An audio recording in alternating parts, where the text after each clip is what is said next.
이 북한의 새로운 도발에 유엔 안보리에서 성명을 발표했고 중국도 동참을 했습니다.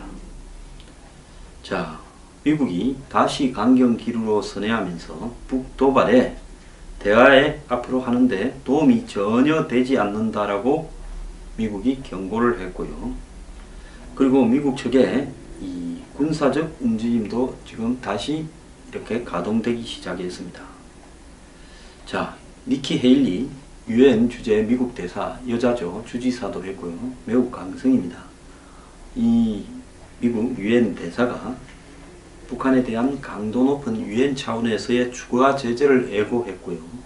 미국은 이 동해상의 어떤 칼빈슨 호에 이어서 로널드 레이건 호도 일본 기지에서 동해로 이동을 했습니다. 북한에 대한 압박 카드라는 분석인데요. 미국의 항모 전단 2개가 같은 해역에 동시에 있는 것은 매우 예외적인 일입니다.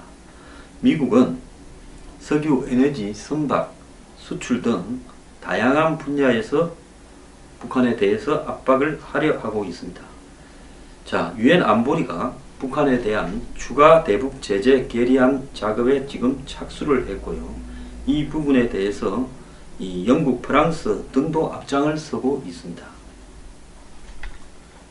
이러한 상황을 예측하지 못한 채 문재인 정권이 취임사나 출범을 전후해서 문샤인 정책이라고 핵법 정책 버전 2를 이렇게 실행하려고 했던 부분이 이제 시험대에 오르게 됐다. 즉 문재인 새 정권의 대북 정책이 전면적으로 도마 위에 올랐다. 이렇게 지금 언론들이, 해외 언론들이 보도를 하고 있습니다.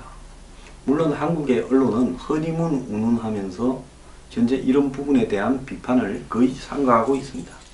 사실상 북한은 태평양 지역에 미국의 최전선 기지인 괌을 이번 미사일 발사로 확실하게 겨냥했다고 볼 수 있습니다. 자, 이런 상황에서 미국은 평가절하를 통해서 북한 미사일의 성능을 이렇게 별거 아니라고 하고 있지만 내심으로는 매우 당황해하고 있습니다. 굉장히 빠른 속도로 정교화되고 있다라고 지금 예측이 되고 있고요. 외교가에서는 북한의 이런 도발이 미국이 설정한 레드라인, 즉 경고 한계선을 넘어섰다고 보는 시각도 있습니다. 자, 이런 어떤 상황에서 북한의 지금 잠펀치가 계속 쌓이면서 국제사회의 대북 여론은 점점 악화되고 아마 유엔에서 추가적인 대북 제재 결의안이 발표될 가능성이 거의 확실시 되고 있습니다. 이런 상황에서 문재인 대통령은 남북 단일 시장을 추진하고 새로운 남북 관계를 제도화하겠다라고 이야기를 하고 북한에 대해서 제재 압박만으로 이렇게 풀 수가 없고 한반도 문제는 교류와 협력을 앞세운 정책을 통해서 풀어가야 된다. 이런 입장이었는데 지금 이런 상황에서 문재인 대통령의 그런 문샤인 정책이 통할 수나 있겠는가? 아마 제가 봤을 때 국제사회에서 이런 이야기를 하게 되면 거의 고립될 가능성이 매우 크다는 겁니다. 자, 이런 부분에서 이 문재인 정권의 한마디로 대북 정책은 전면적으로 폐기되고 다시 수정해서 짜야 되는 거 아니냐. 만약 그렇지 않으면 문재인 정권은 5년 내내 이 문제를 가지고 주변 국가들과 트러블이 발생하면서 국내 정치력도 약화되는 단계를 이렇게 걸어갈 거라고 보고 있습니다. 자, 북한의 이번에 이 미사일의 성능은요, 좀 심각하다 이렇게 보고 있습니다. 북한은 이번 발사한 미사일을 화성 12형이라고 부르면서 KN-17이라 소개했고 신형 지대지 중거리 탄도 미사일 IRBM이라고 부르는 것이고 최대 고도는 2111.5km 그리고 비행거리는 787km고 이번 실험으로 대기권 재진입 기술을 확보했다고 주장을 했습니다. 자, 대기권 재진입 기술을 확보했는가는 ICBM으로 가기 위한 최종 마지막 관문이라고 흔히 이야기됩니다. 대기권이 있으면 대기권 밖으로 미사일을 쏘아 올렸다가 마하 20 정도의 속도로 대기권에 재진입을 할 때, 그러니까 떨어질 때, 그때 아마 이 마찰력으로 인해서 공기와에 이렇게 화염이 발생을 하고, 그것이 이 미사일의 탄두를 이렇게 변형을 시킬 때, 이때 그걸 변형되지 않고 원래의 어떤 이 모양을 유지한 채 제어가 될 수 있는 시스템을 이렇게 확보하느냐 하는 것이 재진입 기술의 핵심입니다. 자, 북한의 이번에 IRBM의 최대 이렇게 낙하 속도는 마하 16에서 17로 추정되는데요. 지난번에 북한이 고도 1000km 이상을 쌓았을 때 이 북한의 미사일 낙하 속도가 마하 10 정도로 추정됐는데, 이번에는 더 빠르죠. 자, 이 경우에 재진입할 때 공기와 마찰로 탄두에 5000도에 이렇게 열이 발생하고, 북한이 과연 이 5000도의 열에 견딜 수 있는 이 탄두에 금속성 물질을 이렇게 개발했는지가 지금 미지수다는 겁니다.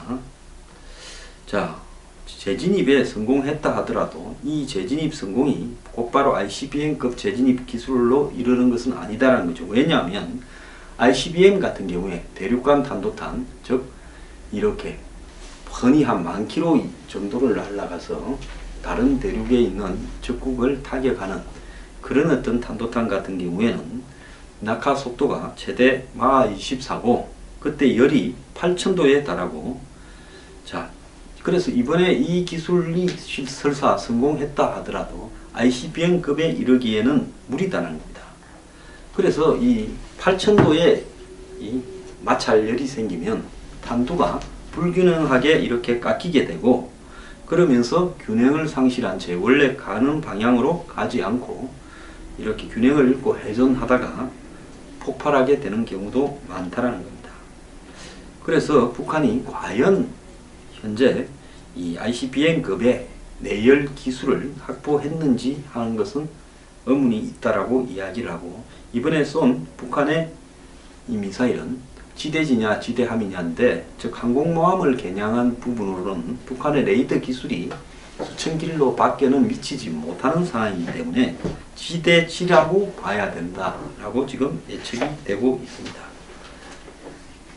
자, 그런데 미국 측에서는 애써 이번에 북한의 미사일이 지대함 미사일인 ASBM이다 라고 우기고 있는데, 이 부분은 북한이 한 번만 더 ICBM을 시험 발사할 경우에 대북 선제 타격도 할 수 있다고 트럼프가 언급을 했는데, 이번에 북한이 발사한 미사일이 ICBM급이었다. 이렇게 되면 트럼프가 북한을 지금 공격해야 됩니다. 자기 말을 지키려면. 그러니까 지대지 ICBM에 유사한 IRBM이 아니라 지대함의 새로운 형태의 미사일이다 라고 이야기를 하고 있습니다.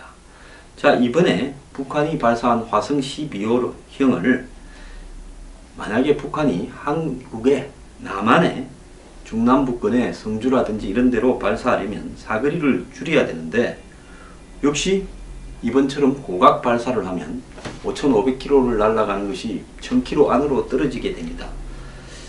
자, 고각 발사를 할 경우 사드 요격이 상대적으로 용이하다 이렇게 이야기를 하는데요. 이번에 북한이 고각 발사 미사일이 예를 들어서 남한의 한목 도시를 겨냥해서 떨어진다면 떨어질 때 최고 낙하 속도가 마하 16, 17인데 사드는 고도 100km 정도에서 마하 15 안에 이렇게 요격이 가능하다는 겁니다. 그래서 산술적으로는 사드가 요격이 가능하다 나오는데, 원래 올라갈 때는 속도가 이렇게 높지 않다가 최고 정점에 올라가서 떨어질 때부터 속도가 시작되면서 마하 16, 17인데, 그러면 고도 지금 2111km로 올라갔는데 사드는 100km 내에서 요격을 한다면 올라갈 때 요격을 하거나 안 그러면 내려올 때 요격을 하든가, 이 두 가지 지점 중에 하나인데, 내려올 때 속도가 마지막에 한 100km 정도에는 최고의 속도가 날 건데 그때 과연 맞힐 수 있을 것인가? 그럼 올라갈 때 맞힌다 그러면 100km 정도로 올라갈 때는 이 미사일의 한마디로 궤적이 추적하기에는 시간이 100km 정도면 매우 짧습니다. 순식간에 한 100km까지는 갈 건데 결국은 내려올 때 맞출 수밖에 없다라는 건데, 내려올 때 이 마하 16, 17 정도로 내려오는 것을 속도가 제일 빠른 순간에 사드가 요격할 수 있을 것인가? 요격 산술적으로는 가능하다라고 하는데 정말로 그런 것인가는 일이 벌어져 봐야 알 수 있겠죠. 그런데 이번 미사일의 가장 우려스러운 측면은 엔진 하나로 5,000km가 넘게 날아갈 수 있다라고 지금 이야기를 하는 겁니다. 위로 쏴서 2111km, 한 780km, 거리는 780km 날아갔는데 위로 안 쏘고 45도로 쏘면 5,000km는 너끈히 날아간다는 겁니다. 자, 그런데 여기에 엔진을 2개에서 4개까지 한꺼번에 이번에 싼 엔진을 동시에 묶어가지고 그 끝에다가 탄도미사일을 붙여서 핵을 장착한 경우에 쏘게 되면 미 동부 지역까지도 갈 수 있지 않겠는가, 지금 이 이야기가 나오고 있습니다. 전문가들은 탄두에 500kg짜리 핵탄두를 이렇게 장착을 하면 5,000km를 날아가고, 이번에 쏜 게 1톤의 핵탄두를 장착하면 3,000km까지 운반할 수 있다, 이렇게 보고 있습니다. 그래서 엔진을, 이번에 쏜 것과 같은 엔진을 2개에서 4개 묶으면 한마디로 1톤 정도의 핵탄두를 싣고도 미국 동부 지역까지, 즉 뉴욕 정도까지도 날아갈 수 있는 ICBM을 한 2년 안에 이렇게 만들 수 있을 것이다. 물론 이런 추진 엔진을 동시에 묶어서 날리는 부분은 클러스터링이라고 하는데 엔진마다 이렇게 출력이 다를 수도 있고, 그렇기 때문에 이것이 동일한 힘을 가지게 하는 것은 매우 난이도가 있는, 기술적으로 쉽지 않은 기술이라는 것은 남아 있습니다. 근데 우리가요, 매우 정말 우려스럽게 봐야 될 부분은 지금 한미일 간에 이 문제에 대해서 시시하고 평가절하하고 있지만은 매우 심각하게 받아들여야 될 부분은 바로 이겁니다. 북한이 기존에 썼던 엔진들이 시원찮아서, 또 기존의 액체 주입은 이렇게 미사일 발사대 옆에다가 미사일에 대해서 액체를 갖다가 오래 장시간 주입해야 되기 때문에 인공위성에 포착이 됩니다. 그래서 인공위성에 포착이 안 되고 레이더에 걸리지도 않고 순식간에 쏠라 그러면 북한이 어떻게 해야 되겠습니까? 이동식 발사대를 이용해가 이 지하에 땅굴을 파가지고 그 안에다가 이동식 발사대 차량을 넣어놨다가 그 차량이 예상치도 못한 데서 순식간에 튀어나와서 곧바로 발사대를 세우고 거기서 미리 고체 연료를 주입해놨다가 곧바로 쏘게 되면 그것이 지금 굉장히 위협적인 겁니다. 예측하지 못한 채 순식간에 쏘는 부분은 요격 가능성을 매우 떨어뜨리는 거죠. 자, 그래서 북한이 최근에는 고체 연료 기술에 집중하기 시작했는데, 이 고체 연료에 기반이 된 이 고출력 엔진을 시험한 지 2달 만에 미사일 발사에 성공했다는 겁니다. 단 2개월 만에 이렇게 성공한 겁니다. 지난 3월 18일 날 북한은 김정은이 창간한 이 평북 철산 시험 발사장에서 신형 고출력 엔진 연소 시험에 성공했다고 발표를 했고, 혁명적인 날이라고 발표를 했습니다. 작년에 8발을 쏴서 그 중에 7발이 실패한 계람투성이의 무수단 미사일 엔진을 대체할 새로운 엔진이 필요했습니다. 자, 이후에 4월 15일 평양에서 열린 태양절 기념식 열병식에서 북한이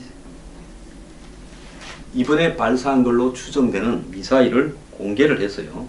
바퀴가 12개 달린 이동식 발사 차량에 실어서 KN-08 기존 ICBM보다 약간 짧은 외형이 이번에 쏜 것과 거의 일치했다는 겁니다. 그래서 엔진 시험 4주 만에 미사일을 만드는 데 성공했냐, 이렇게 이야기가 나왔는데 많은 사람들은 저것은 그냥 껍데기다, 차에 실어 가지고 대외적으로 쇼를 해서 외부에 보여주기 위한 협박용이지 저게 실제로는 실제 발사해서 성공하는 그런 미사일은 되지 못할 거다라고 이렇게 다 폄하했습니다. 한국의 언론들도 다 그렇게 봤죠. 그런데 그때부터 4월 15일 태양절로부터 정확히 4주 만에 5월 14일 날 북한이 이 미사일을 가지고 고도 2111.5km를 쏘는데 성공을 했습니다. 자, 경제 규모는 한국의 44분의 1이다. 그 국방 예산은 5분의 1인 수준에서 이것은 북한의 돈과 한국 돈의 환율 가치를 포함한 부분입니다.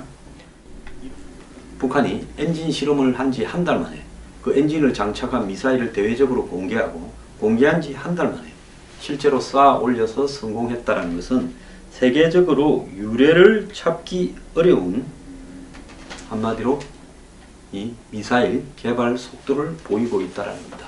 자, 이렇다면 앞으로 2달 뒤에는 이 5,500km 정도를 날아간 미사일이 이제는 8,000km를 날아가고 그로부터 2달 뒤에는 10,000km를 날아가서 이 속도면 1년 안에 미국 동부 지역까지 날려보낼 수 있다라는 부분이 되는데요. 자, 이 부분을 인정할 경우에 정상회담은 개뿔, 사드 철회는 개뿔, 정말로 북한을 막을 방법이 없어지는 부분입니다. 저는 사드가 정말 북한의 이런 미사일들을 고각 발사해서 한국으로 낙하시켰을 때 격추할 수 있을 것인가도 좀 의문입니다. 자, 이런 상황에서 무엇을 할 수 있는가? 결국은 항복하고 정상회담에서 돈 줄 것인가? 이제 저는 항복하느냐 아니냐 이것만 남아있는 거 아닌가? 그걸 강제적으로 제거하지 못한다면 그런 상황인데 점점 암울해지고 있는 것 같습니다. 자, 한미 간에 북한 미사일에 대해서 평가절하하지 말고요. 있는 대로 국민 앞에 알리기 바랍니다.